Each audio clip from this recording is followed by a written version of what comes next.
Oui, c'est bien la tribune politique au lieu de la chronique du soir. Nous reviendrons sur la chronique du soir. Latif Ouboni, bonsoir. Bonsoir Romuald, bonsoir à chacun, bonsoir à tous. Vous êtes journaliste, en face de vous, un chroniqueur économie spécifiquement. François-Xavier Noumon, bonsoir. Bonsoir Romuald, oui, bonsoir Latif Ouboni et bonsoir aux téléspectateurs qui nous suivent ici et ailleurs. Nos frères du Sénégal me disent de vous saluer. Ah, vous avez de leur message? Tout à fait. Voilà. Puisque je ne l'ai jamais dit, je vous le dis ce soir, donc c'est vérifié. Je leur dis Nangadef. D'accord, en tout cas. Ils vous répondent également. On va parler un peu du début de ces mesures urgentes prises par le gouvernement de la rupture. Il y a quelques jours seulement. Aujourd'hui, c'est bien le respect, l'observance proprement dite de ces différentes mesures. 11 mesures au total. Quand vous circulez un peu, est-ce que vous avez vu un début de respect, d'observance de ces différentes mesures? Latif Ouboni. Bon, c'est vrai que spécifiquement, s'il faut s'en tenir aux voies, aux routes et autres axes en dehors de, on va dire, de l'ampleur que prennent, ou plutôt que prend l'application des mesures individuelles, on ne pourra pas véritablement, on va dire, vérifier de l'observance de ces mesures-là. Quand je dis mesures individuelles, c'est notamment les casques qui deviennent de plus en plus... Les masques. Les masques, pardon, pas les casques, les masques, donc qui deviennent de plus en plus perceptibles. Et peut-être au passage, les quelques pharmacies qui sont peu ou prou, on va dire, plus fréquentées que d'ordinaire, sans doute à la demande, à la recherche aussi des bavettes et autres nécessaires. Donc, il y a quand même, on va dire, de plus en plus d'éléments qui indiquent que les Béninois commencent par, on va dire, prendre des mesures individuelles.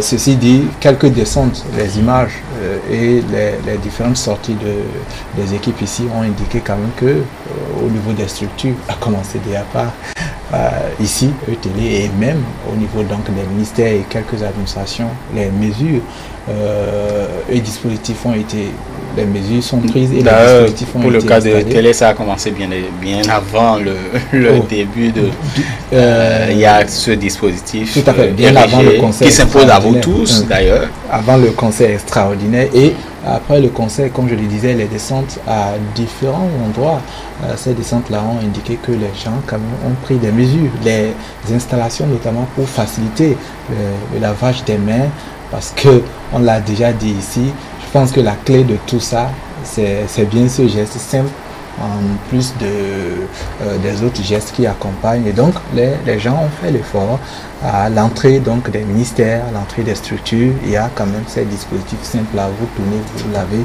les mains. En dehors de ça, il y a aussi que le gel est quand même accessible ici ou ailleurs un peu plus. Donc ça veut dire que nous sommes vraiment de plein pied, non seulement dans le respect des mesures gouvernementales, mais aussi de plein pied dans la croyance ferme que c'est une menace et que c'est la contribution individuelle de chacun qui peut faire reculer ce mal-là, cette menace-là. Très bien. Vous avez fait le même constat, François-Xavier? Oui, on peut véritablement se rendre compte que les populations prennent au fur et à mesure des différentes annonces du gouvernement et de ce qu'on a pu dire sur tel ou tel autre cas de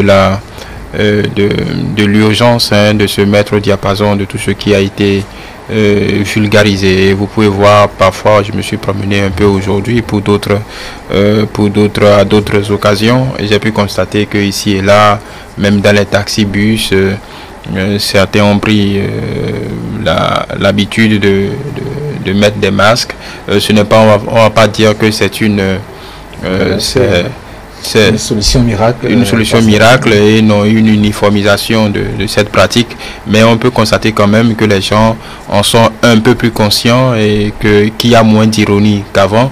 Il y a qu'à voir un peu le raffut qu'il y a eu on va dire, dans l'opinion publique quand le gouvernement n'a pas décidé, par exemple, de la fermeture des écoles. Les gens voulaient plus. Les gens voulaient plus.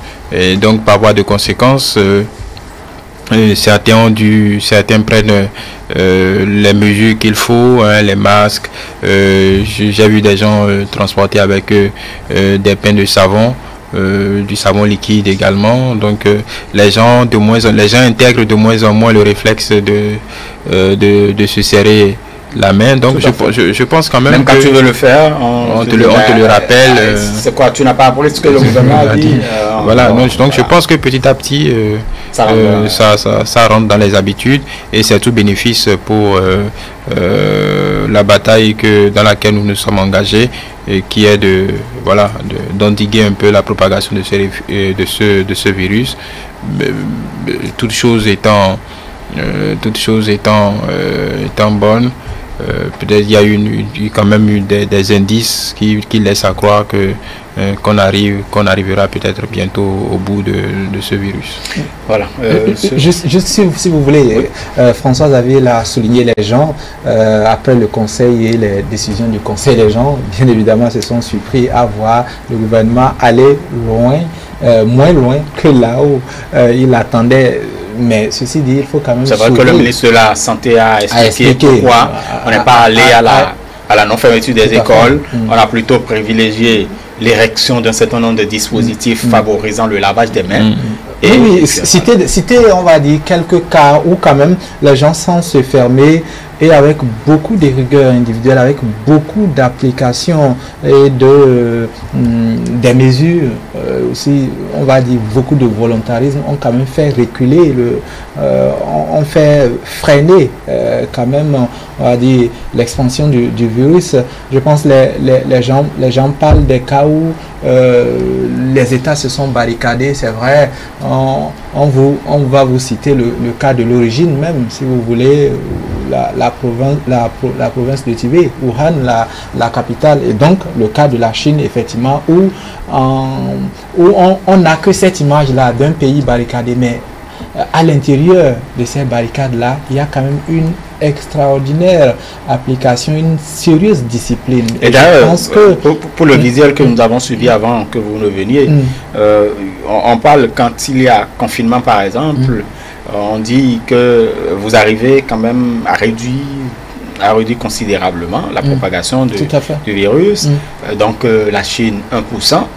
Alors que l'Italie, quand vous prenez l'Italie, la France, c'est une progression de 3 à 5%. Tout à fait. Non, je pense que je parlais même des pays quand même qui ont pris des mesures, pas dans le sens du confinement. Par exemple, l'on cite le cas de la Corée du Nord, où quand même les gens... c'est vrai que le cas de la Corée du Nord est bien atypique. Je voulais parler de la Corée du Sud, de Hong Kong, de Shanghai. Voilà, Corée du Sud, Hong Kong, Shanghai, bien évidemment, où à l'encontre, tout fait freiner la propagation. Les gens n'ont pas arrêté les choses, mais il y a quand même la discipline, la rigueur, mais même s'il faut ajouter que eux, ils ont un peu plus de moyens pour dépister même les gens qui n'ont pas encore commencé par avoir des signes. Donc je pense que on peut tirer du bien des mesures qui ont été prises ici, notamment en les observant déjà, en intégrant dans notre quotidien, en banalisant même, on va dire, ce rapport à l'eau, le lavage des mains. Ensuite, comme je le disais l'autre fois, revenir à nos manières de se saluer déjà, les couvertes et tout ce qu'il y a comme approbation pour exprimer son respect. En dehors de ça, déjà, si c'est que nous tous, on était prêts à attendre le confinement, déjà, commencer le confinement individuel, je ne veux pas dire de s'enfermer, mais réduire quand même au strict minimum. Apprécier l'essentiel des choses. L'essentiel des choses, c'est-à-dire se déplacer quand c'est vraiment important, et même quand on se déplace, même à la pharmacie, où on a une attente de livraison, il faut observer une distance. Très bien. En tout cas, la distance est bien observée ici. Vous êtes bien loin de moi. François-Xavier, on parle un peu de... Le gouvernement a promis encadrer un peu le coût des gels, des masques, un certain nombre de choses, parce que très rapidement, on va à une surenchère. Oui, c'est l'occasion de faire des affaires, de très bonnes affaires, puisqu'il y a une... la demande est là. La demande est là, et donc l'offre est moindre, parce qu'il ne faut pas oublier que dans certains pays, il y a une demande ferme de masques. Aujourd'hui, même en France, l'armée a été mise à contribution pour procurer, pour certainement puiser dans leur dispositif de sûreté, environ 5 millions de masques à distribuer aux populations. Donc on peut dire que c'est un enjeu important et c'est le moins que l'État puisse faire pour protéger un peu les citoyens, parce que si je me rappelle, il y a de cela 3 semaines, dès la découverte, dès la survenance du seul cas connu jusqu'à aujourd'hui à Lagos à côté, ces petits masques ont pris, dans la journée, ces petits masques ont connu une montée en flèche des coûts des prix de vente à des extrêmes inimaginables. Donc évidemment, certains tenteront de faire de la spéculation, vendront peut-être aussi. Il faudra faire attention au prix et à la qualité aussi de ce qu'on vend, parce que aujourd'hui, pour peu que les gens soient, dans ces cas-là, ça arrive forcément, pour que les gens soient mal intentionnés, on vous vendrait des protections qui n'en sont pas vraiment une. Donc ce que je veux dire, c'est que l'État est dans son rôle d'administrer un peu tout cela, même si ça lui sera, c'est un travail colossal quand même de contrôler les prix. À la pharmacie, c'est beaucoup plus facile. Pour les vendeurs à la sauvette, c'est beaucoup plus compliqué. Donc c'est beaucoup plus compliqué. Donc c'est mettre à contribution tout un chacun et essayer de voir dans quelle mesure on pourra gagner cette bataille.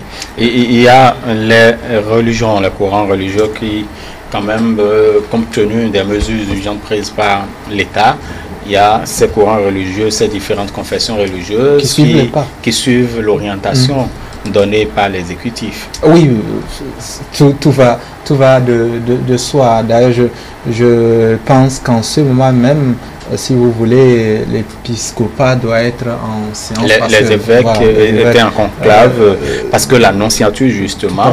Parce que nous sommes dans une période qui se prêtait aux grands mouvements, aux grandes foules. Donc, un communiqué devra sortir pour quand même prononcer officiellement si on va à la suspension des messes ou pas. C'est vrai que l'annonciature a déjà montré le chemin. Le chemin. Donc de toutes les façons, avant que ce communiqué ne sorte, il y a l'Union islamique du Bénin qui a aussi émis un communiqué qui n'est pas loin pratiquement, sinon est calqué sur les mesures gouvernementales, à savoir, oui, il faut aller à la mosquée, mais vraiment ça c'est des personnes qui ne sont pas frappées par l'obligation de l'auto-isolement, déjà, des personnes qui n'ont rien de grippal, qui ne soupçonnent pas, donc peuvent se déplacer. Mais une fois encore, là-bas, obéir aux prescriptions déjà avant l'ablution qui est codée, religieusement codée, avant de passer à cette étape-là, déjà se laver les mains. Donc les dispositifs doivent être